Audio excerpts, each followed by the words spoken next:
আল্লাহ রাব্বুল আলামিন পবিত্র কোরআনুল কারীমে সূরাতুল বাকারার প্রথম ৫টি আয়াতের মধ্যে সফল ব্যক্তিদের কথা বলছেন। ও আমার প্রাণের ভাইয়েরা, এই পৃথিবীর বুকে এমন কোনো মানুষ পাওয়া যাবে না যে মানুষ সফল হতে চায় না, ঠিক নয় কি? প্রত্যেকেই প্রত্যেকের জায়গায় সফল হতে যায়, কিন্তু প্রকৃতপক্ষে সফলতা কিসে এটা দুনিয়ার কোনো মানুষ বলতে পারবে না। একজন বলতে পারবেন, তিনি কে? আরো জোরে বলেন তিনি কে? আরো জোরে বলেন তিনি কে? আল্লাহ ছাড়া কেউ সফলতার কথা বলতে পারে?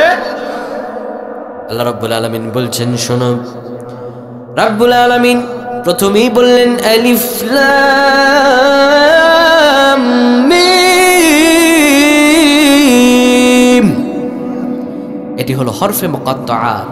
এর অর্থ পৃথিবীর কোনো মানুষ জানে না, জানেন একজন, তিনি কে?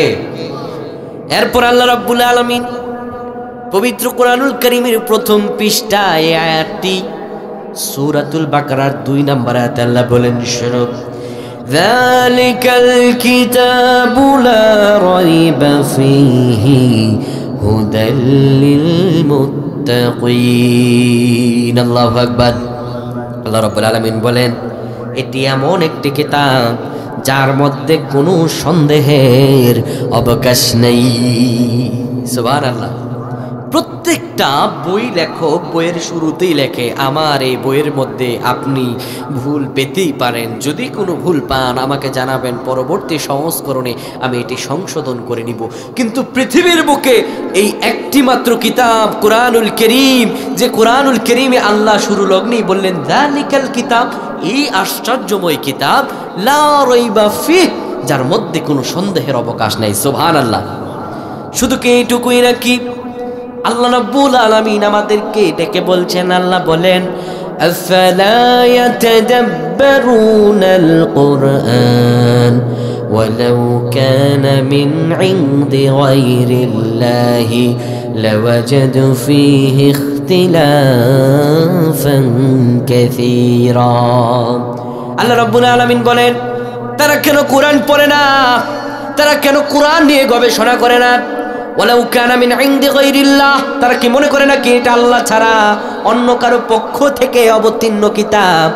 শোনো দুনিয়ার মানুষেরা, আমি বলছি, লাওয়াজাদা ফী ইখতিলাফান কাসীরা, যদি এটা আমি আল্লাহ ছাড়া অন্য কারো পক্ষ থেকে অবতীর্ণ হতো, মানুষের বানানো হতো, তবে এই কোরআনুল কারীমের মধ্যে অনেকগুলো অসঙ্গতি থেকে যেত। কিন্তু আজও তো পর্যন্ত এই পৃথিবীর আদি থেকে এখন পর্যন্ত যতই মানুষগুলো পবিত্র কোরআনুল কারীমের সঙ্গে চ্যালেঞ্জ করেছে, পৃথিবীর বুকে কোনো মানুষে কোরআনুল কারীমের আজও তো পর্যন্ত ভুল ধরতে পারে নাই। সুবহানাল্লাহ। আল্লাহ তো নিজেই চ্যালেঞ্জ করে দিয়েছেন। আল্লাহ রাব্বুল আলামিন বলেন, ও দুনিয়ার মানুষেরা শোনো, ওয়া ইন কুনতুম ফী রাইবিম মিম্মা নাযালনা আলা আবদিনা ফাআতু বিসূরাতিন মিন মিথলি ওয়াদউ শুহাদাআকুম মিন দুনিল্লাহি ইন কুনতুম সাদিকিন। আল্লাহু আকবার। আল্লাহ রাব্বুল আলামিন বলেন, ওয়া ইন কুনতুম ফী রাইবিম মিম্মা, ও দুনিয়ার মানুষেরা শোনো, তোমরা যদি আমি আমার বান্দার উপরে যে কিতাব নাজিল করি, মিম্মা নাযালনা আলা আবদিনা, যদি আমি আমার বান্দার প্রতি, আমি আমার রাসূলের প্রতি যে কোরআনুল কারীমের আয়াতগুলো নাজিল করি, তোমরা যদি এর মধ্যে সন্দিহান হয়ে থাকো, তোমরা যদি মনে করে থাকো এটা মুহাম্মদ বানিয়েছে, যদি মনে করে থাকো এটা মানব রচিত, শোনো, আমি আল্লাহ রাব্বুল আলামিন বললাম, ফাআতু বিসূরাতিন মিন মিথলি। আল্লাহু আকবার। তাইলে তোমরা যাও, এই কোরআনুল কারীমের একটি সূরার মতো করে পারলে একটি আয়াত বানায় নিয়ে আসো। কে বলছেন? আল্লাহ রাব্বুল আলামিন শাদি থেকে অন্ত পর্যন্ত চ্যানেল ছুড়ে দিয়েছেন। এরপর আল্লাহ রাব্বুল আলামিন বলেন, শোনো, ওয়াদউ শুহাদাকুম মিন দুনিল্লাহি ইন কুনতুম সাদিকিন। তোমাদের যদি সাহায্যের প্রয়োজন হয়, তোমরা যা লাত মানাত আর উজ্জার যাদের তোমরা পূজা অর্চনা করো তাদের সহযোগিতা নিতে পারো, আল্লাহ ব্যতীত।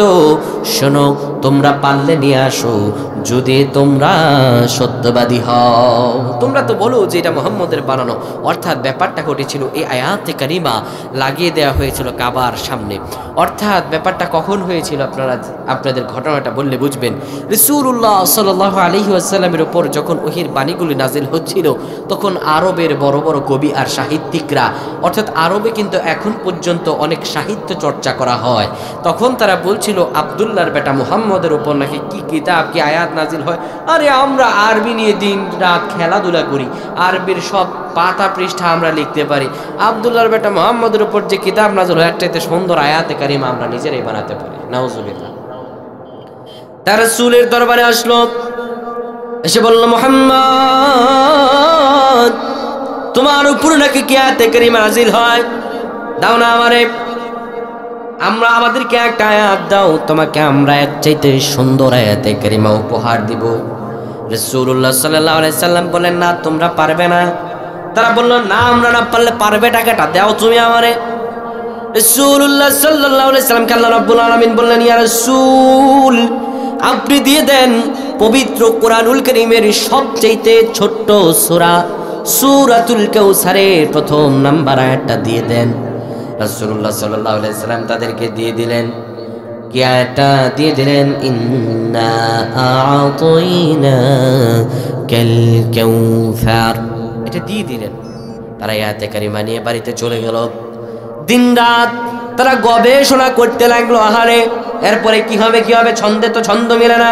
তারা একটা আয়াতে কারিমা তৈরি করলো, আয়াতের আগা হয় কিন্তু গোড়া হয় না, গোড়া হয় কিন্তু আগা হয় না। অর্থাৎ ছন্দ তো মিলে না, আগা গোড়া দুইটাই মিলে কিন্তু মাঝখান দিয়ে আর মিলে না। দীর্ঘক্ষণ চিন্তা ভাবনা করার পরে দেখে আর পারে না, এবার রাসূলুল্লাহর দরবারে আসছে। রাসূলুল্লাহ বলেন, কে আয়াতে কারিমা নিয়ে আসছো শোনাও। তারা এবার শোনালো, ইন্না আ'তাইনাকাল কাউসার লাইসা হাদা কালামুন বাশার। আল্লাহু আকবার। তারা শোনায় দিল, লাইসা হাদা কালামুন বাশার, এটা কোনো মানব রচিত আওয়াজ নয়, এটা কোনো মানব রচিত গ্রন্থ নয়। আমরা স্বীকৃতি দিয়ে দিলাম এই কোরআনুল কারীম কোনো মানব রচিত আওয়াজ নয়, এটা আল্লাহর পক্ষ থেকে অবতীর্ণ কিতাব। সুবহানাল্লাহ। তাই কোরআনুল কারীম আল্লাহর পক্ষ থেকে অবতীর্ণ কিতাব, এতে কোনো সন্দেহের অবকাশ থাকতে পারে। আল্লাহ নিজেই বলে দিয়েছেন, দুনিয়ার মানুষেরা শোনো, ফাইল্লাম তাফআলু ওয়া লা তাফআলু ফাত্তাকুন নারাল্লাতি ওয়াকুদুহান নাস ওয়াল হিজারা উইদ্দাত লিল কাফিরিন। অতএব তোমরা আর কখনোই পারবে না, যদি না পারো ওয়ালান তাফআলু, আর যদি না পারো ফাত্তাকুন নারাল্লাতি, তবে জাহান্নামের আগুনকে ভয় করো। ওয়াকুদুহান নাস ওয়াল হিজারা, যে জাহান্নামের আগুনের ইন্ধন হবে মানুষ এবং পাথর। শোনো, উইদ্দাত লিল কাফিরিন, যা প্রস্তুত করে রাখা হয়েছে কাফের আর কোরআনুল কারীম অস্বীকারীদের জন্য। এবার আসেন লাইনে, আল্লাহ বলে দিলেন, এটা কোন দুনিয়ার মানুষের কোরআনুল কারীমের আয়াত নয়। এই কোরআনুল কারীমের সব কথাগুলো একজনের, বলেন তিনি কে? আবারও বলেন তিনি কে? তার মানে কোরআনুল কারীম আল্লাহর পক্ষ থেকে অবতীর্ণ কিতাব, এটা বিশ্বাস আছে তো? রাসূলুল্লাহ কি বলেন জানেন? রাসূলুল্লাহ বলেন, মান ক্বালা বিহি সাদাকা, যে ব্যক্তি কোরআনুল কারীম থেকে কথা বলে সে সত্য বলে। কি বলে? এই কোরআনুল কারীম দিয়ে যে ব্যক্তি কথা বলে সে সত্য বলে। তার মানে বোঝা যায় কোরআনুল কারীম ছাড়া অন্য কোনো কথাগুলো, সব কথাগুলো মিথ্যা আর বানোয়াট বই, অন্য কিছু নয়। ঠিক নয় কি? এরপরে রাসূলুল্লাহ বলেন, শুধু তাই নয়, ওয়ামান হাকামা বিহি আদালা, ও আমার উম্মতিরা শোনো, এই কুরআনুল কারীম দিয়ে যে বিচার করে সেই সত্য বিচার করে।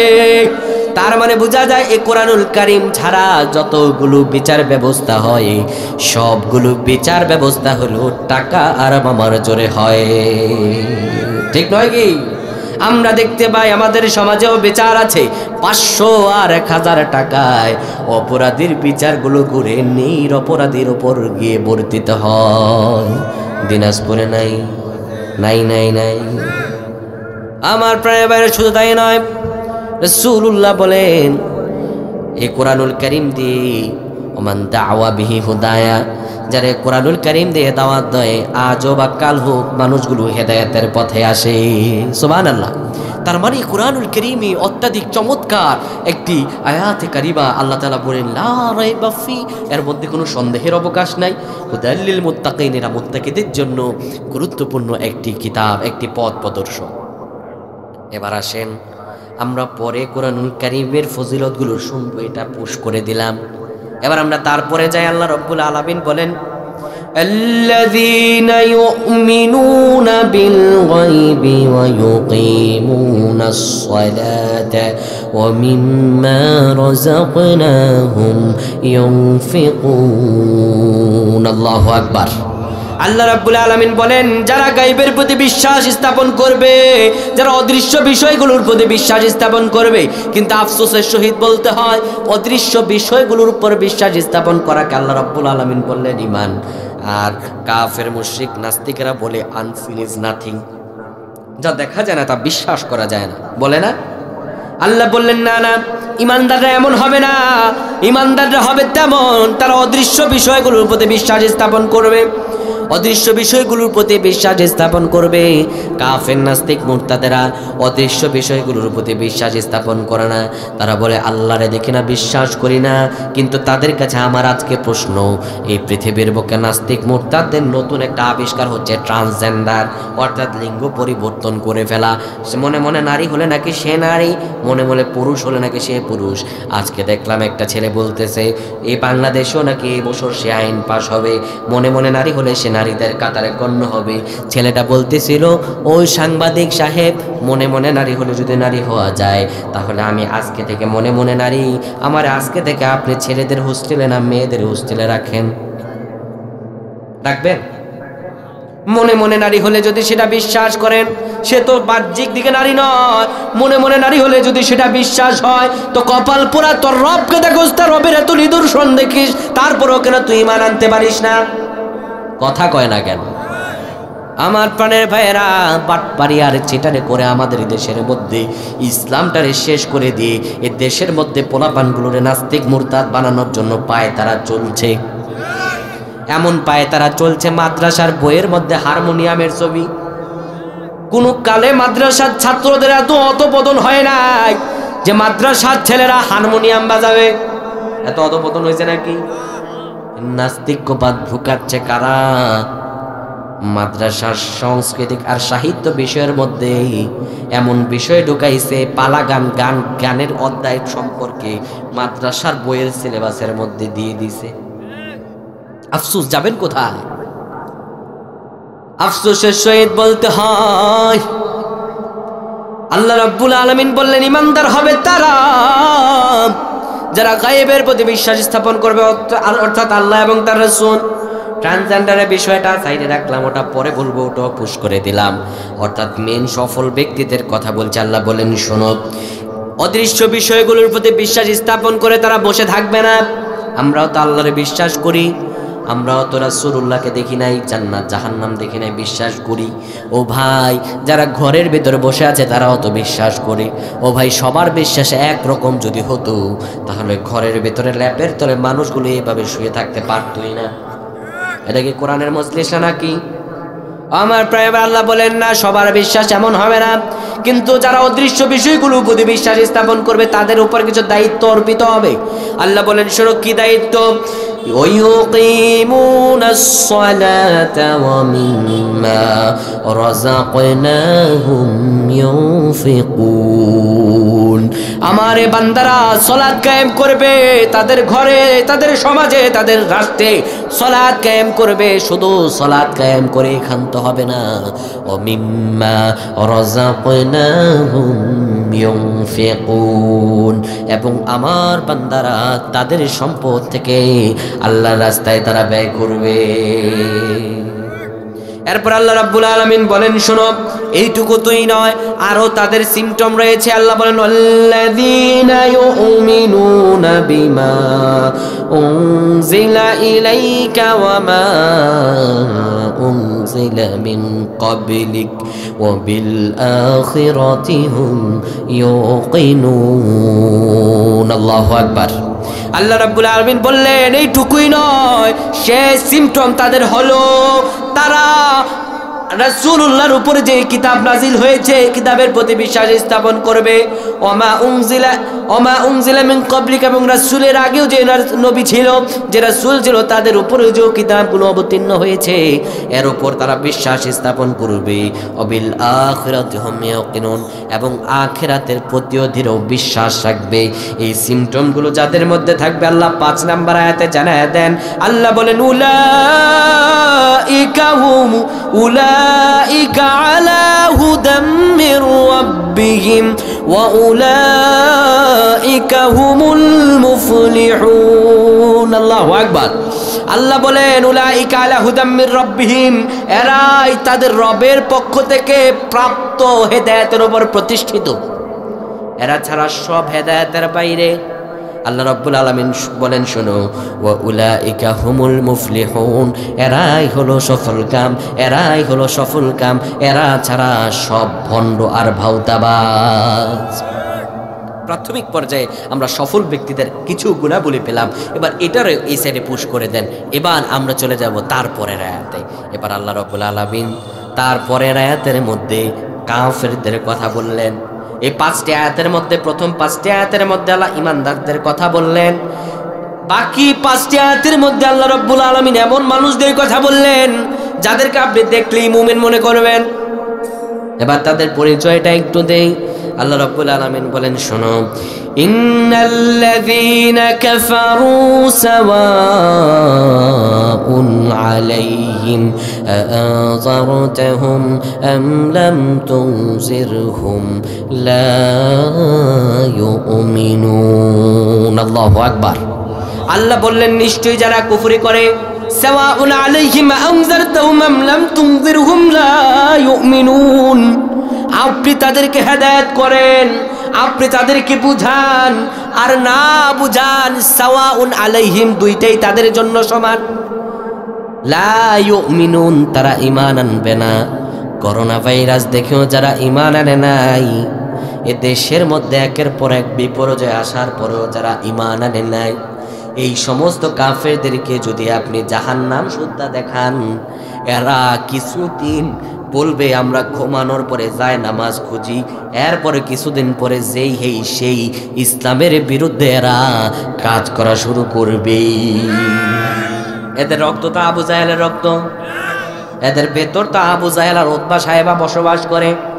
আল্লাহ রাব্বুল আলামিন বললেন, শোনো, খাতামাল্লাহু আলা কুলুবিহিম ওয়া আলা সামইহিম ওয়া আলা আবসারিহিম গিশাওয়া ওয়া লাহুম আযাবুন আযীম। আল্লাহ রাব্বুল আলামিন বলেন, এদের কলবের মধ্যে আমি মোহর মেরে দিয়েছি। শুধু কলবের মধ্যে মোহর মারছি তাই নয়, ওয়া আলা আবসারিহিম গিশাওয়া, তাদের কানের মধ্যে মোহর মেরে দিয়েছি, তাদের চোখের মধ্যে আমি পর্দা ফালায় দিয়েছি। ওয়া লাহুম আযাবুন আযীম, এদের জন্য রয়েছে যন্ত্রণাদায়ক শাস্তি। এরপরে মেন আয়াত চলে যাব ভেতরে। আল্লাহ রাব্বুল আলামিন বলেন, শোনো, ওয়া মিনান নাসি মান ইয়াকুলু আমান্না বিল্লাহি ওয়া বিল ইয়াউমিল আখির ওয়া মা হুম বিমুমিনিন। আল্লাহু আকবার। ভয়ঙ্কর আয়াত, যদি আপনি বুঝেন তাহলে আপনার জন্য আপনার হাড় কাঁপানো একটি আয়াত এটি। আল্লাহ রাব্বুল আলামিন বলেন, মানুষের মধ্যে কিছু লোক আছে, মাইয়াকুলু, যারা বলে আমান্না বিল্লাহি ওয়া বিল ইয়াউমিল আখির, যারা বলে আমরা আল্লাহর প্রতি ঈমান এনেছি, আখিরাতের প্রতি ঈমান এনেছি, কিন্তু আমার রব বলেন মা হুম বিমুমিনিন, তারা ঈমানদার নয়, তারা ঈমানদার হতে পারে না। নাউজুবিল্লাহ। কেন পারে না? যারা মসজিদেও যায় আবার মন্দিরেও যায়, মন্দিরে যে বলে আমাদের দেবী এসেছেন বিধায় এই বছর ফল ভালো হয়েছে, আছে না নাই? এবার আল্লাহকে প্রশ্ন করলাম, আল্লাহ আপনি বললেন মানুষের মধ্যে কিছু লোক আছে যারা নিজেদেরকে ঈমানদার দাবি করলো, যারা বললো আমান্না বিল্লাহি, আল্লাহর প্রতি ঈমান এনেছি, যারা বললো বিল ইয়াউমিল আখির, আখিরাতের প্রতি ঈমান এনেছি, আল্লাহ আপনি বললেন তারা ঈমানদার নয়। তো আল্লাহ ঈমানদার কারা? ও ভাই, মানুষগুলো যদি বলতো আল্লাহর প্রতি ঈমান এনেছি, আখিরাতের প্রতি ঈমান এনেছি, আয়াতটা একটু সাইডে রাখেন, এবার আল্লাহকে প্রশ্ন করেন আল্লাহ ঈমানদার কারা? আল্লাহ রাব্বুল আলামিন বললেন শোনো, আমি তাহলে সত্যিকারের ঈমানদারদের গল্প শোনাই। আমরা বললাম আল্লাহ শোনান না, একটু শুনি। এবার আল্লাহ রাব্বুল আলামিন পবিত্র কোরআন কারীমের অনিন্দ সুন্দর একটি সূরা, সূরাতুল আনফালের 2 নম্বর আয়াতের মধ্যে আল্লাহ অনিন্দ সুন্দর ঈমানদারদের পরিচয় দিচ্ছেন। আপনি ঈমানদার কিনা আপনি এবার পরিচয় পেয়ে যাবেন। আল্লাহ রাব্বুল আলামিন বলেন ইন্নামাল মুমিনুনা আল্লাযীনা ইযা যুকিরাল্লাহু ওয়াজিলাত কুলুবুহুম ওয়া ইযা তুলিয়াত আলাইহিম আয়াতুহু যাদাতুহুম ঈমানা। আল্লাহু আকবার। আল্লাহ রাব্বুল আলামিন বলেন ইন্নামাল মুমিনুনা আল্লাযীনা ইযা যুকিরাল্লাহ, নিশ্চয় একজন মুমিন এমন হবে, কেমন হবে? ইযা যুকিরাল্লাহ, যখন তার সামনে আল্লাহর জিকির করা হবে, ওয়াজিলাত কুলুবুহুম, তখন তার কলবটা কেঁপে কেঁপে উঠবে। আল্লাহু আকবার। ঈমানদারদের সামনে জিকির করলে আল্লাহর ভয়ে অন্তর কেঁপে উঠবে। অন্তর কম্পনের মানে কি? অন্তর কম্পনের মানে হলো শরীরটা ঘাম দিয়ে দিবে, শরীরটা একটু আড়মোড় হয়ে যাবে, আল্লাহর ভয়ে বিতম্বিত হয়ে যাবে, শরীরটা প্রকম্পিত হয়ে যাবে। কিন্তু দুঃখের কথা বলবো কি, আমাদের সমাজের দিকে তাকালে দেখা যায় আল্লাহর জিকির করলে কলব কাঁপবে তো দূরে থাক, আল্লাহর জিকির করতে করতে কখন যেন বাঁশের উপর উঠে গেছে, কখন যেন লুঙ্গি খুলে গেছে, এটার মধ্যে তার কোনো খেয়ালই নাই। কথা কন না কেন? এগুলা বাটপার আর ছিটার ছাড়া অন্য কিছু নয়। তারা একটা জাল হাদিস পেশ করে, বলে রাসূল সাল্লাল্লাহু আলাইহি ওয়াসাল্লাম বলছেন যে তোমরা এমন ভাবে জিকির করো, জিকির করতে করতে করতে করতে যেন তোমাদেরকে মনে হয়, দেখলে মনে হয় পাগল। নাউজুবিল্লাহ বলবেন না? এটা বলে সেজন্য আমরা বাসি উঠি। এটা তো এক শ্রেণী আছে, আরেক শ্রেণী তো মাজারের মধ্যে গিয়া বেড়া বেরি লয়ান আছে না নাই? খাজা মাইনুদ্দিন চিশতি তিনি ছিলেন একজন কোরআনের দাঈ, তিনি ইসলামের দাওয়াত পৌঁছিয়েছেন। আর তার নাম ভাঙে আমাদের দেশের কিছু ভণ্ড আর প্রতারক রয়েছে যারা মাজারের মধ্যে ব্যবসা করে, ঠিক কিনা? তারা কি করে? খাজারের নামে মাজার করে, দেখায় যারা খাজারের শান, দিনে করে ভণ্ডামি আর রাত্রে মারে গাজায় টান। মিথ্যা নাকি? খাজার নামে মাজার করে, দেখায় যারা খাজার শান, দিনে করে ভণ্ডামি আর রাত্রে মারে গাজায় টান, দিনে করে ভণ্ডামি আর রাত্রে মারে গাজায় টান। দুঃখের কথা বলবো কি ভাই, আমার এক দাদা শুনলাম সে খাজা বাবার দরবারের মুরিদ, তো তারা আমি কোনোদিনও নামাজ পড়তে দেখি নাই। তো আমি বললাম দাদা আপনি এত কি দরবার টরবার করেন, আপনি তো নামাজ পড়তে দেখলাম না। শোন, পানির নিচে মোম জ্বলাইলে মোম তো আরে জ্বলে না, খাজা বাবার মুরিদ হইলে নামাজ রোজা লাগে না। বুঝছেন কথা? পানির নিচে মোম জ্বলাইলে মোম তো আরে জ্বলে না, খাজা বাবার মুরিদ হইলে নামাজ রোজা লাগে না। তারা নাকি এসকে খোঁজে লাগাইয়া তার খাজার শান, দিনে করে ভণ্ডামি আর রাত্রে মারে গাজায় টান, ঠিক না? বলবো কি ভাই দুঃখের কথা, শরম লাগে অন্তরে, বেরি লইয়া বুড়া কালে দাদাই দেখি হালফারে, ঠিক নয় কি? বলবো কি ভাই দুঃখের কথা, শরম লাগে অন্তরে, বুড়া কালে চাচাই দেখি চাচি লইয়া হালফারে, তারা নাকি এশকে খোঁজে, তারা নাকি এশকে খোঁজে লাগায়া তার খাজার শান, দিনে করে ভণ্ডামি আর রাত্রে মারে গাজায় টান। ঠিক না? এরা ভণ্ডামি আর ফাতরামি করে ইসলামকে মানুষের সামনে হাস্যরসের পাত্র হিসাবে গড়ে তুলছে। নাস্তিকেরা এদের দেখে ইসলামকে ক্রিটিসাইজ করে, এর জন্য এরাই দায়ী। যারা বাঁশবে উপরে উঠে যায়, ওর এত এশকে মান্দাল কাটা দিয়ে পিটলে এশকে বের হয়ে যাবে। আর রাসূলুল্লাহর সিরাত থেকে এমন কোনো প্রমাণ পাওয়া যায় না যে রাসূলুল্লাহ আয়াতে কারিমা বর্ণনা করছেন সাহাবায়ে কেরাম ইমানের জোশে লাফ দিয়ে খেজুর গাছের উপর উঠে গেছেন। তো তোমরা ভণ্ডামি আর ফাতরামি পাইছো কোনে? ভাইরা আমার, ইমানদাররা এমন হবে না, ইমানদাররা হবে তেমন। তাদের সামনে আল্লাহর জিকির করা হলে পরে কলবটা কেঁপে কেঁপে উঠবে। এবার আল্লাহ রাব্বুল আলামিন 2 নম্বরে তাদের সিম্পটম বলেন। আল্লাহ বলেন, শোনো, ওয়া ইযা তুলিয়াত আলাইহিম আয়াতুহু যাদাতুহুম ঈমানা। আমার ইমানদার বান্দারা, আমার প্রকৃত সফল বান্দারা এমন হবে, তাদের সামনে যখন কোরআনুল কারীমের আয়াতগুলো বলা হবে তখন তাদের ঈমানটা বেড়ে যাবে। ও ভাই, বুঝতে বলবেন আমারে, সব ইমানদারের সামনে কোরআনুল কারীমের কথাগুলো বলা হলে পরে কি সবার ঈমান কি বাড়ে?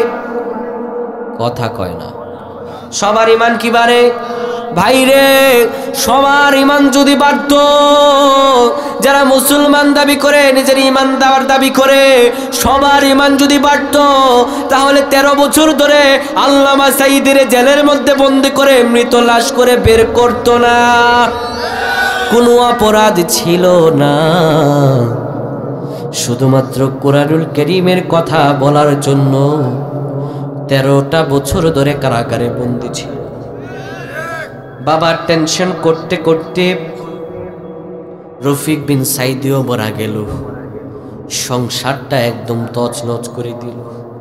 খোদার কসম করে বলছি, ওয়াল্লাযী বিয়াদিহি নাফসিহি, আমি সাইদুলের প্রাণ যে সত্তার হাতে, ওই আল্লাহর কসম করে বলছি, দুনিয়ার কোনো পার্থিব চিন্তা চেতনার জন্য নয়।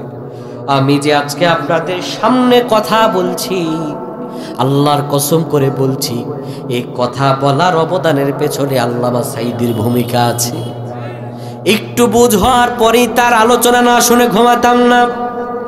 আমার মতো যারা তরুণ আছে, যারা কোনোদিন তার সচক্ষে দেখে নাই, এমন কোন তরুণ আপনি পাবেন না যে তরুণ তার চেহারাটা একবার দেখার জন্য দিলটা কাঁদে নাই। বড় আশা ছিল তার কোরআনুল কারীমের তাফসীর আমরা বসে বসে শুনবো, কিন্তু যারা শুনতে দিল না, যারা শুনতে দিল না, তারাও নিজের ঈমানদার দাবি করে। যারা শুনতে দিল না, এই কোরআনুল কারীমের কথা বলার কারণেই আজকে আমির হামজার 3টা বছর কেড়ে নেওয়া হয়েছে। এই 3টা বছর আপনি যে কেড়ে নিলেন, আল্লাহর কাছে কি আপনাকে জবাব দিতে হবে না? এই কোরআনুল কারীমের কথা বলার কারণে আজও মামুনুল হক জেলে আছে। এই কোরআনুল কারীমের কথা বলার কারণে আজও জসিমউদ্দিন রহমান জেলে। এই কোরআনুল কারীমের সংগ্রামেতে থাকার জন্য আজও কত তরুণ তরুণ ছেলে, মা বাবার কত মেধাবী মেধাবী ছেলে ধরে ধরে কারাগারে বন্দী আছে। তাইলে কোরআনুল কারীমের কথাগুলো শুনলে সবার ঈমান বাড়বেই না, কেউ কেউ এই কোরআনুল কারীমের কথাগুলো বন্ধ করার জন্য ওত পেতে থাকবে।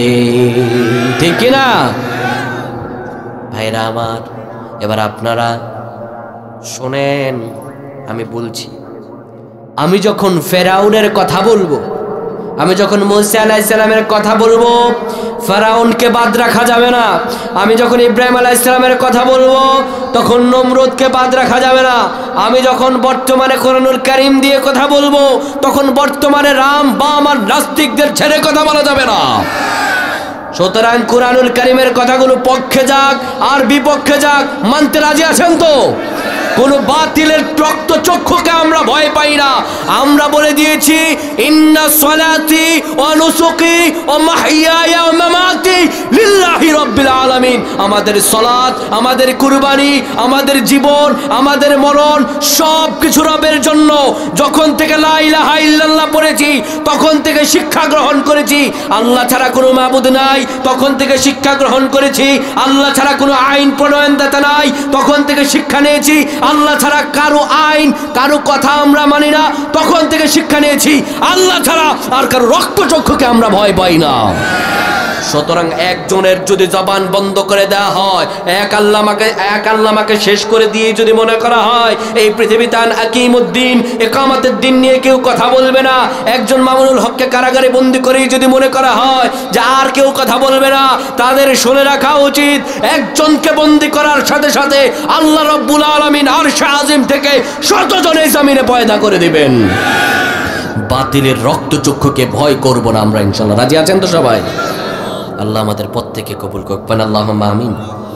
দুঃখের কথা কি বলবো বলেন, গত 19 তারিখের এক মাহফিলে এই বইটা আছে না ভাই, এই বইটার 39 এবং 40 নম্বর পৃষ্ঠায় কওমে লূতের একটি বিষয় দেওয়া হয়েছে।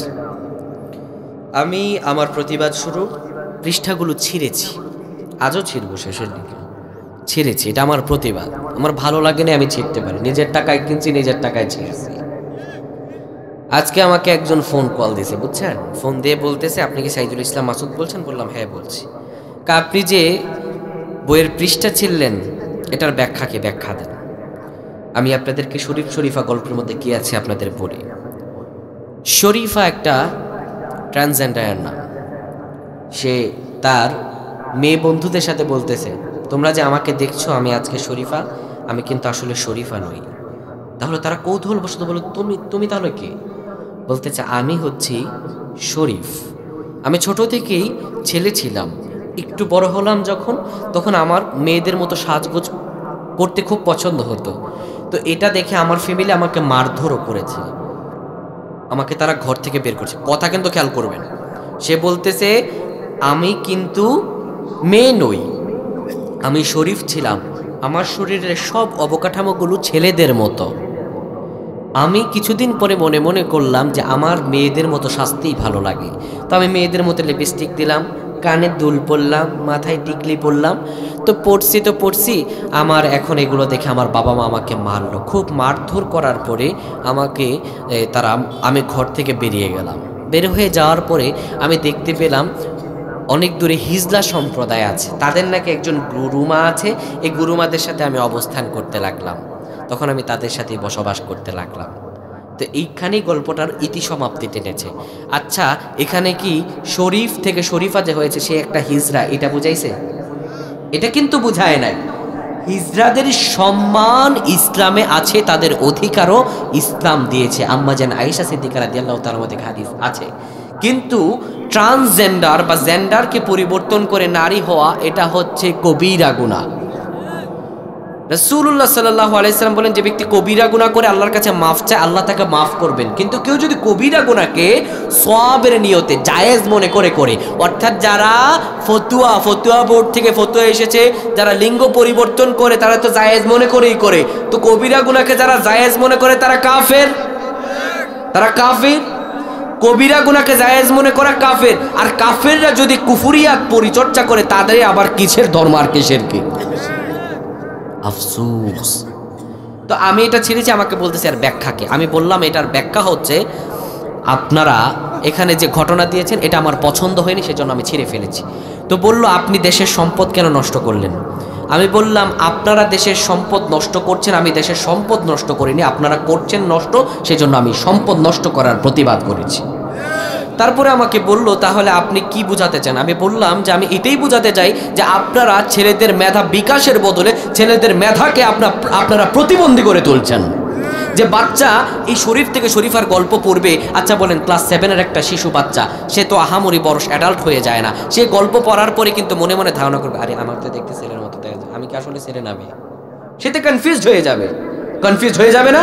তো কনফিউজড হতে হতে তার মেন্টালি একটা সিক আসবে, তখন তারা মেন্টালি প্রস্টিটিউট করে তাকে তো ট্রান্সজেন্ডার বানিয়ে দেবে।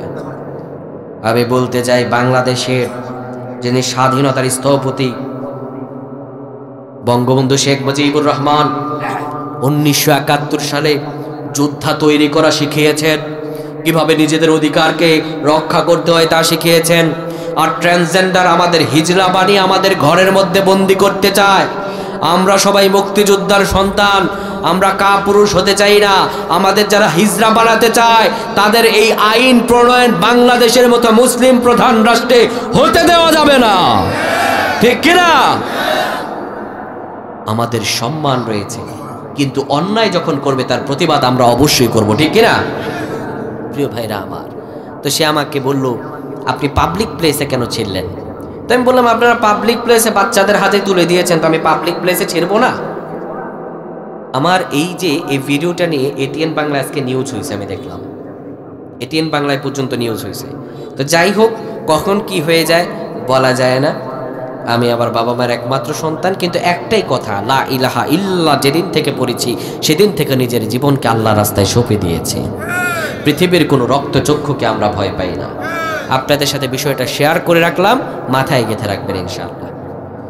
তো যা বললাম, আল্লাহ রাব্বুল আলামিন বলেন, ইমানদার হবে তারা যাদের সামনে পবিত্র কোরআনুল কারীমের আয়াতে কারিমা তেলাওয়াত করা হলে পরে যাদাতহুম ঈমানা, ঈমানটা বেড়ে যাবে।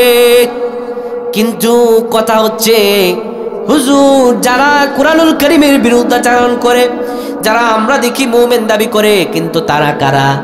এবার আল্লাহ রাব্বুল আলামিন সূরাতুল হামিম সিজদায় তাদের পরিচয় দিয়ে দেন। রাব্বুল আলামিন বলেন, তারা কারা শোনো।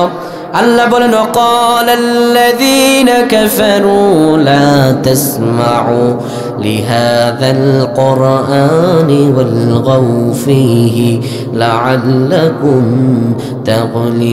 তাগলিবুন। আল্লাহু আকবার। আল্লাহ রাব্বুল আলামিন বলেন, এই কাফিররা সে আদি যুগেও বলতো, কি বলতো? লা তাসমাউ লিহাযাল কুরআন, তোমরা এই কোরআন শোনো না, এই কোরআন তোমরা শুনবে না। মুহাম্মদ আমিন যখন তোমাদেরকে শোনাবে, আলগাউ ফীহি লাআল্লাকুম তাগলিবুন, তোমরা সেখানে বিশৃঙ্খলতা করবে। বিশৃঙ্খলতা করতে করতে তোমরা কোরআনুল কারীমের মঞ্চগুলো লণ্ডভণ্ড করে দিবে। আজও আমরা দেখতে পাই সেই কাফিরদের কথা আজও মানা হয়। আজও দেখতে পাই মাহফিল মঞ্চে উঠে বক্তার মাইক কেড়ে নেওয়া হয়, ঠিক নয় কি? আজও দেখতে পাই মাহফিল মঞ্চে উঠে বক্তার মা বাপ তুলে গালি দেওয়া হয়। আজও দেখতে পাই খতিব সাহেব কোরআনুল কারীমের কথা বলার কারণে তার চাকরিচ্যুত করা হয়। আমরা দেখেছি আল্লামাকে নিয়ে দোয়া করেছে এমন ব্যক্তিদেরও চাকরি নাই।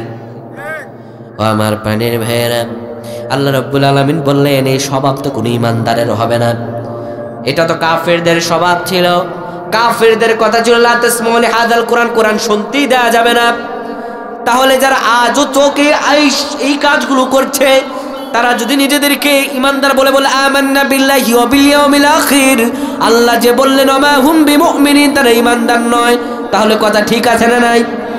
আল্লাহ রাব্বুল আলামিন বলেন, তারা যতই ষড়যন্ত্র করুক না কেন, আমি আল্লাহ রাব্বুল আলামিন জানিয়ে দিলাম। কি জানিয়ে দেন? আল্লাহ বলেন, শোনো, আশাহত হওয়ার কোনো, তোমাদের শঙ্কিত হওয়ার কোনো কারণ নাই। আমি আল্লাহ বলে দিলাম, শোনো, ইউরিদুনা আন ইউতফিউ নূরাল্লাহি বিআফওয়াহিহিম ওয়া ইয়াবাল্লাহু ইল্লা আন ইউতিম্মা নূরাহু ওয়ালাউ কারিহাল কাফিরুন। আল্লাহু আকবার। আল্লাহ রাব্বুল আলামিন বলেন, ইউরিদুনা, তারা চায়, আইয়ুতফিউ নূরাল্লাহি বিআফওয়াহিহিম, তাদের মুখের ফুৎকার দিয়ে আল্লাহর প্রজ্বলিত নূরকে নিভিয়ে দিতে। কিন্তু আল্লাহ বলেন না, ওয়ায়াবাল্লাহু ইল্লা আইয়ুতিম্মা নূরাহু, আল্লাহ তার নূরকে অবশ্যই প্রজ্বলিত করবেন। আল্লাহু আকবার। ওয়ালাউ কারিহাল কাফিরুন, যদিও কাফেররা তা অপছন্দ করে। তো আল্লাহ তার নূরকে কিভাবে প্রজ্বলিত করবেন একটা উদাহরণ দিয়ে বুঝাই। মা আসরের সময় নামাজে দাঁড়াবে, তো নামাজে যে দাঁড়াইছে, দাঁড়ানোর পরে এবার মা নামাজে সলাৎ পড়বে, বলতেছে, বাবা ওই যে দেখো আমি আপনাদের এলাকায় মাটির চুলা আছে, মাটির চুলা, তো বলতেছে বাবা এই যে মাটির চুলা আগুন দিয়ে রাখছি, তুমি দেখবা, ছেলেটার বয়স 6-7 বছরের, বলতেছে তুমি দেখবা যখন একদম আগুনটা হয়ে ফেনা ফেনা হয়ে আসবে আগুনটা নিভিয়ে দিতে পারবি তো বাপ? ছোট্ট বাচ্চা তাদের ঘরে দেখবেন, ছোট্ট বাচ্চা আছে 6-7 বছরের, যদি 2টা বাচ্চা থাকে, যদি বলেন আমার জন্য পানি নিয়ে আসো, দেখবেন কার আগে কোনটা যাবে একদম প্রতিযোগিতা শুরু হয়ে যায়, ঠিক নয় কি? আবার কথায় কথা আসে, একটা কথা না বললে নয়, সামাজিক দায়িত্ব থেকে বলি। আমাদের সমাজে কিছু কুলাঙ্গার বাপ আছে, বুঝলেন, কিছু কুলাঙ্গার চাচা আছে, কুলাঙ্গার দাদা আছে, যারা 6-7 বছরের বাচ্চাটারে দিয়ে দোকান থেকে আকিস বিড়ি আর সিগারেট আনায়। তো যে ছেলেটারে আপনি 6-7 বছরের বাচ্চাটারে দিয়ে আকিস বিড়ি আর সিগারেট আনাচ্ছেন, ওই ছেলেটা বড় হয়ে গাঞ্জা আর ইয়াবা খাবেন, আর গ্যারান্টি কি? বড় হওয়ার আসে বল হুজুর আমার ছেলেটা বেয়াদব, একটু দোয়া করেন। আরে হুজুর যদি গুলে ওরে খাওয়াই দেন, আপনি ছোট্টবেলা থেকে ওর চরিত্রই তো নষ্ট করে দিয়েছেন সিগারেট আর বিড়ি আনায়া, ওরে যদি হুজুর গুলায় খাওয়াই দেন তাও তো হেদায়েত পাবে না।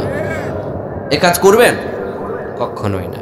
তো ছেলেকে বলছে বাবা তুমি কিন্তু একটু এই একদম ওই নিবাইয়া দিবা। তো ছেলে তো বুঝছে না, অবুঝ শিশু। তো ছেলে দেখছে মা নামাজে দাঁড়ায় গেছে, ছেলে দেখছে যে কারেন্ট যখন চলে যায় তখন ম্যাচ দিয়ে মা আগুন জ্বালায় মোমবাতির মধ্যে, আবার যখন নিবায় তখন ফু দিয়ে নিবাইয়া দেয়। তো ছেলে ভাবছে এটার পদ্ধতিও বুঝি একই। তো মা নামাজে দাঁড়াইছে যখন, ছেলেও পাক করে গিয়েছে, তখন দেখতেছে কিছুক্ষণ পরে বাতগুলো উতলায় উতলায় উঠতেছে। এবার ছেলে করছে কি দিয়ে ফু দিবে, এভাবে দিলে তো হচ্ছে না, দেখে একটা পাইপ রাখা আছে, পাইপ একদম নিয়ে দিছে, মারছে, একটা ফু করে মারছে। এবার বুঝে থাকলে বলবেন আগুন নিববে না বাড়বে? কথা বলেন, আগুন নিববে না বাড়বে? সুতরাং যারা কোরআনুল কারীমের আয়াতগুলো, কোরআনুল কারীমের সংগ্রামগুলো, কোরআনুল কারীমের হুকুমিয়াতগুলো বন্ধ করতে চায়, বরঞ্চ কোরআনুল কারীমের অগ্নিগুলো বন্ধ হবেই না, বরঞ্চ তারাই নিভে যাবে। নমরুদ শেষ হয়েছে, ফেরাউন শেষ হয়েছে, আবু জাহাল শেষ হয়েছে, নির্বংশ হয়েছে। যারা কোরআনুল কারীমের সৈনিকদের সাথে বিরুদ্ধাচরণ করবে, আল্লাহ তাদেরকেও নির্বংশ করে ছাড়বেন।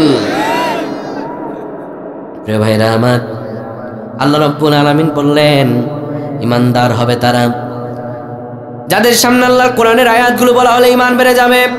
শুধু তাই নয়, শোনো, ওয়ালা রাব্বিহিম ইয়াতাওয়াক্কালুন, এবং তারা আল্লাহ রাব্বুল আলামিনের প্রতি নির্ভরশীল হয়ে যাবে। সুবহানাল্লাহ। এবার খাঁটি ঈমানদার আল্লাহ কাদের ভালোবাসেন, কোন ঈমানদারদের ভালোবাসেন? রব্বুল আলামিন পবিত্র কোরআনুল কারীমে সেই ঈমানদারদের কথা বলছেন। আমরা ঈমানদারদের পরিচয়ে জানতে চাচ্ছিলাম।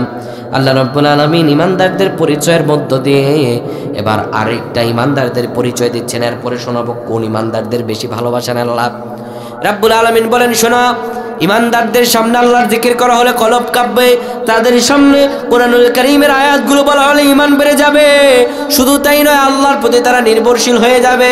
এরপরে আল্লাহ রাব্বুল আলামিন বলেন, আল্লাযীনা ইউকিমুনাস সালাতা ওয়া মিম্মা রাযাকনাহুম ইউনফিকুন। আল্লাহু আকবার। যারা সালাত কায়েম করবে, আমি যে রিজিক দিয়েছি তা থেকে ব্যয় করবে। আল্লাহ বলেন এই সিম্পটমগুলো যাদের থাকবে, আমি আল্লাহ বলে দিলাম উলাইকা হুমুল মুমিনুনা হাক্কা। আল্লাহু আকবার। আল্লাহ বলেন এরাই সত্যিকারের মুমিন। তার মানে বাদ বাকি সব মিথ্যা মুমিন, ঠিক নয় কি? আল্লাহ বললেন এরাই সত্যিকারের মুমিন। কারা সত্যিকারের মুমিন? যাদের সামনে জিকির করা হলে কলব কাঁপে, যাদের সামনে কোরআনের আয়াতগুলো বলা হলে ঈমান বেড়ে যায়। আল্লাহ রাব্বুল আলামিন বললেন, শোনো শোনো, এরাই সত্যিকারের মুমিন, বাদ বাকিগুলো সবগুলো মিথ্যা মুমিন। যারা সালাত কায়েম করে, আমি যে রিজিক দিয়েছি ব্যয় করে, শোনো, আমি আল্লাহ তাআলা বললাম উলাইকা হুমুল মুমিনুনা হাক্কা, এরাই সত্যিকারের মুমিন। শুধু আমি সার্টিফিকেট দিয়ে ক্ষান্ত হলাম না, আমি আল্লাহ রাব্বুল আলামিন বললাম আরো শোনো, ওয়ালাহুম উলাইকা হুমুল মুমিনুনা হাক্কা লাহুম দারাজাতুন ইনদা রাব্বিহিম ওয়া মাগফিরাতুন ওয়া রিজকুন কারীম। তাদের জন্য তাদের প্রতিপালকের পক্ষ থেকে রয়েছে সম্মানজনক জীবিকা। সুবহানাল্লাহ। এবং তাদের আল্লাহ ক্ষমা করে দিবেন। এরাই হচ্ছে সত্যিকারের মুমিন। এবার লাস্ট আলোচনার শেষে বলে দিচ্ছি আল্লাহ কাদের ভালোবাসেন, শুনবেন তো ইনশাআল্লাহ। এটা শুনে আমরা একদম মুনাজাতের পর্যায়ে চলে যাব। আমি শুধু কুমিল্লা থেকে এসেছি, কালকে গিয়ে কুমিল্লায় জুমা পড়াতে হবে, কিভাবে যে যাব বুঝতেছি না, ট্রেনের টিকিটও কাটেনি, ওইদিকে পাসও পাবো কিনা তাও যাই না। তো যাই হোক, এবার শেষ একটা ঘটনা দিয়ে একদম আলোচনা ফিনিশিং দিচ্ছি। আল্লাহ সূরা আস-সফের 4 নম্বর আয়াতে কোন মুমিনদের বেশি ভালোবাসেন তাদের পরিচয় দিচ্ছেন। আল্লাহ বলেন, শোনো, ইন্নাল্লাহা ইউহিব্বুল্লাযীনা ইউকাতিলুনা ফী সাবিলিহি সাফফান কাআন্নাহুম বুনয়ানুম মারসুস। আল্লাহু আকবার। আল্লাহ রাব্বুল আলামিন বলেন, ইন্নাল্লাহা ইউহিব্বু, নিশ্চয় আল্লাহ ভালোবাসেন তাদেরকে, আল্লাযীনা ইউকাতিলুনা ফী সাবিলিহি, যারা আল্লাহর রাস্তায় সংগ্রাম করে। আমরা বললাম আল্লাহ কেমন সংগ্রাম করে? আল্লাহ বলেন সাফফান কান্নাহুম বুনয়ানুম মারসুস, যারা সীসা ঢালা প্রাচীরের মতো আমার রাস্তায় সংগ্রাম করে, আমি আল্লাহ তাদেরকে ভালোবাসি। সুবহানাল্লাহ। এবার আল্লাহ রাব্বুল আলামিন ভালোবাসেন যে, আল্লাহর ভালোবাসা সত্য না মিথ্যা? আল্লাহর ভালোবাসা কম না বেশি? এই পৃথিবীর বুকে যারাই ভালোবাসে সব ভালোবাসা মিথ্যা। বিশ্বাস করেন তো? বিশ্বাস করেন না? একটা উদাহরণ দিয়ে বুঝাই। আপনার স্ত্রী আপনারে ভালোবাসে, কিন্তু সে ভালোবাসা মিথ্যা। কেমন? এক বুড়া আর বুড়ি, বুড়া অসুস্থ হয়ে যাওয়ার পরে বুড়া আর বুড়ির কোনো সন্তান নাই। বুড়ি খুব টেনশনে পড়ে গেল, ডাক্তারের কাছে নিয়ে গেল, বলল, আমার কলিজার টুকরা প্রাণের স্বামী, তুমি আমার কাছে বড়ই দামি, তোমার কিছু হয়ে গেলে আমি কেমন করে বাঁচি। চলে গেল ডাক্তারের কাছে। ডাক্তারের কাছে নিয়ে যাওয়ার পরে ডাক্তার চেক আপ করার পরে বলল, মা এ আর বাঁচবে না, টিকবে না, এর বাড়িতে নিয়ে যান, ঠিক মতো খাওয়ান, যতদিন বাঁচে তো হায়াত থাকলো বাঁচলো, আর না পালে তো শেষ, ঠিক মতো খাওয়ান। এবার বুড়ি বুড়ারে বাড়িতে নিয়ে আসছে, শোয়া দিছে মাটিতে, খাটে কিন্তু শোয়া নেই। শোয়া এবার বুড়ি বুড়ার পাশে বসে বসে বলতেছে, ও প্রাণের স্বামী, তুমি আমার কাছে সবচেয়ে বড় দামি, তোমার এই অবস্থা, অসুস্থতা আমি কোনোভাবেই সহ্য করতে পারতেছি না, আমার কলিজাটা কেমন কেমন যেন ফেটে ফেটে যায়। মানে বুড়ার পাশে বসে বলতেছে আর কি, আহারে আজরাইল তোমারই দেখলো, আজরাইলকে আমারে দেখলো না, আহারে তোমার জন্য আমি মরতে পারি। এগুলো বলে দেয় না অনেকে? এই কথা বলে যে শিরক, আপনারা জানেন? স্ত্রীকে অনেকে জোশের বসে, প্রেমের বসে বলে, তোমার লেগে আমার জীবনটাই দিয়ে দিতে কয় না? আপনি তো কুরবানি আসলে বললেন, ও মাহিয়া ইয়া ও মামাত, আল্লাহ তোমার জন্য আমার জীবন, তোমার জন্য আমার বেঁচে থাকা, তোমার জন্য আমার মরে যাওয়া। তো আল্লাহর জন্য যদি বেঁচে থাকা হয়, আল্লাহর জন্য যদি মরে যাওয়া হয়, কেমন করে স্ত্রীর পাম দিতে গিয়ে বলেন তোমারে ছাড়া বাঁচবই না? বলা যাবে? এই কথা বলা যাবে না। ভালোবাসার কথা বলার সময় লিমিট রেখে বলতে হবে। তো যাই হোক, বুড়ার পাশে বসে বসে বলতে, আহা গো, তোমার এই কষ্ট আমি কোনোভাবেই সহ্য করতে পারি, আজরাইল তোমারই দেখলো, আজরাইলকে আমারই দেখলো না। বুড়া আবার পালতে হচ্ছে বিশাল বড় ষাঁড়। এবার বুড়া অসুস্থ হয়ে যাওয়ার পর 4 দিন যাবৎ ষাঁড়ের পেটে কিচ্ছু পড়ে না। ষাঁড় অবলা প্রাণী হলেও তো তারও ক্ষুধা লাগে, লাগে না? ষাঁড় অবলা প্রাণী হলেও সে বুঝে কোনখান থেকে তারা খাওয়ানো হয়। মটকা চিনেন? মটকা, যে মটকায় ভুসি টুসি রাখা হয়, আপনাদের দেশে কি বলে এটারে? মটকা না? এবার ষাঁড় দেখে প্রত্যেক দিন ওই মটকা থেকে তারে খাওয়ানো হয়। ষাঁড় 4 দিন ধরে না খাওয়া, তীব্র ক্ষুধার যন্ত্রণায় বেচারা ষাঁড় অবলা প্রাণী একদম দড়ি মরে ছুঁড়ে একদম চলে গেছে মটকার কাছে গিয়ে একবারে মাথা ঢোকায় দিছে। যতগুলো ভুসি ছিল সব ভুসিগুলো একদম সাবার করে ফেলছে। খিদা তো বেচারা, এবার সাবার করছে, সব খাইছে তো খাইছে, খিদার যন্ত্রণায় মটকার ভিতরে মাথা ঢুকাইছে। এবার খাওয়ার পরে মাথা যখন উঠাবে, মাথা উঠাইতে আর বের করতে পারতেছে না, টানতেছে কিন্তু বের করতে পারতেছে না। অবলা প্রাণী ষাঁড়, অন্ধকার, কিছুই দেখতে পারতেছে না, একদম মটকা টটকা সহ। এবার তার রাগ উঠে গেল। এদিকে বুড়ার পাশে বসে বসে বলতেছে, আহা গো, আজরাইল তোমার দেখলো, আজরাইল আমার দেখলো না। ওইদিকে ষাঁড় বেটা গোয়ালঘর ভেঙে টেঙে একদম ছুটছে। বুড়ি ভাবছে বাইরে হলোটা কি, আরে কি তুফান শুরু হয়ে গেল নাকি। বুড়ি উঠে গিয়ে বাইরে গিয়ে দাঁড়াইছে তখন বুড়ি সহজ সরল গ্রামের মানুষ, অত কিছু দেখে নাই, আজরাইল কোনোদিন দেখে নাই। বুড়ি দেহে বিশাল দেহি ষাঁড়, সামনে ইয়া বড় মটকা। হুজুরদের কাছে সারা জীবন শুনেছে আজরাইল ভয়ঙ্কর হয়। বুড়ি ভাবছে এটাই মনে হয় আজরাইল। বুড়ি এবার ডেকে বলতেছে, আজরাইল ভাই, আমি ভুলে দোয়া করে ফেলেছি, রোগী ভেতরে আছে। কথা বুঝছেন? আমি ভুলে দোয়া করে ফেলেছি, রোগী ভেতরে আছে।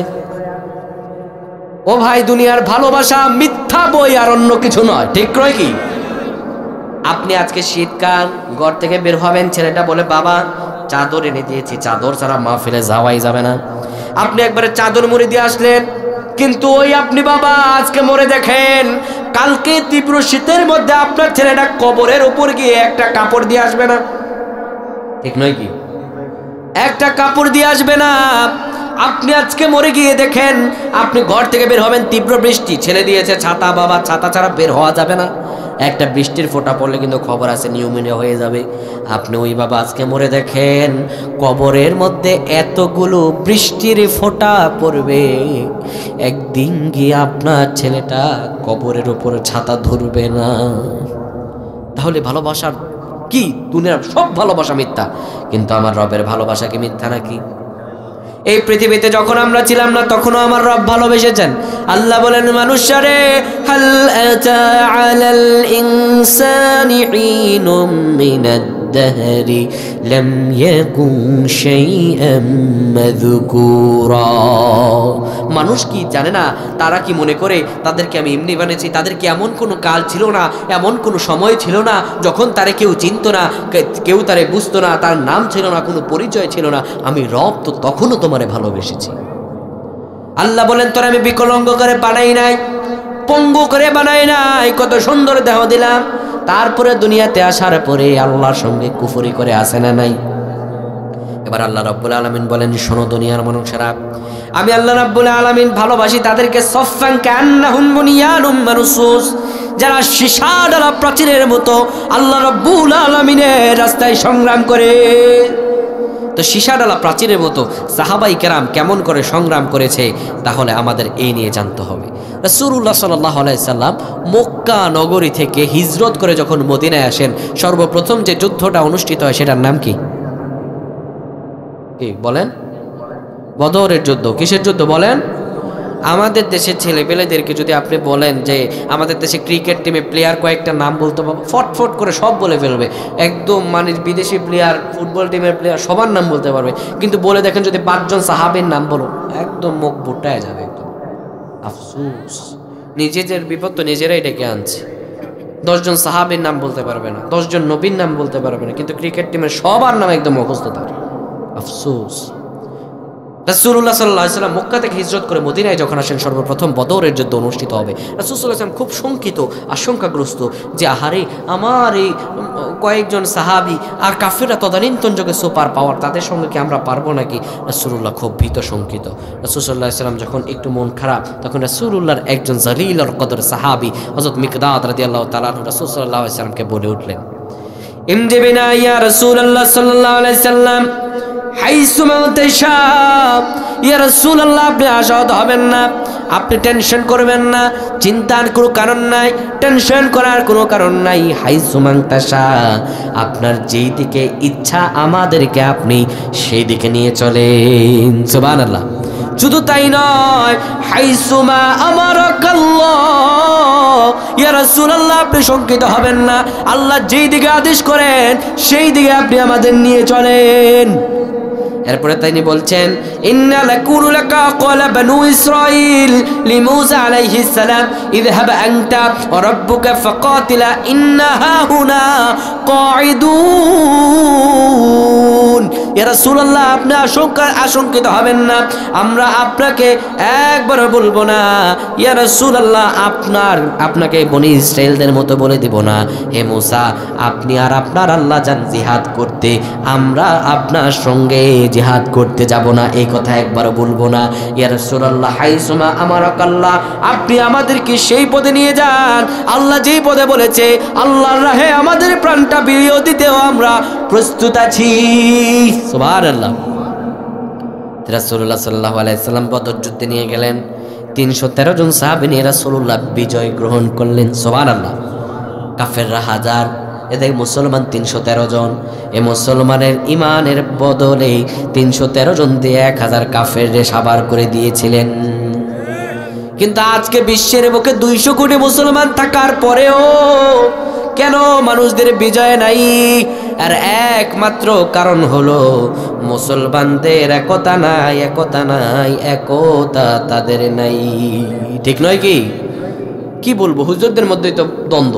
আল্লাহ বলছেন ওয়াতাসিমু বিহাবলিল্লাহি জামিআ ওয়া লা তাফাররাকু, তোমরা আল্লাহর রজ্জুকে আঁকড়ে ধরো, পরস্পর বিচ্ছিন্ন হয়ে যেও না। কিন্তু আজকে একজন বলে ওয়াহাবি, আরেকজন বলে সুন্নি, একজন বলে চোক্কা টুপি, একজন বলে গোল টুপি, মানে নিজেদের মধ্যেই কামড়াকারির শেষ নাই। ওইদিকে কাফেররা সব মসনদগুলো দখল করে ফেলছে, ঠিক কিনা?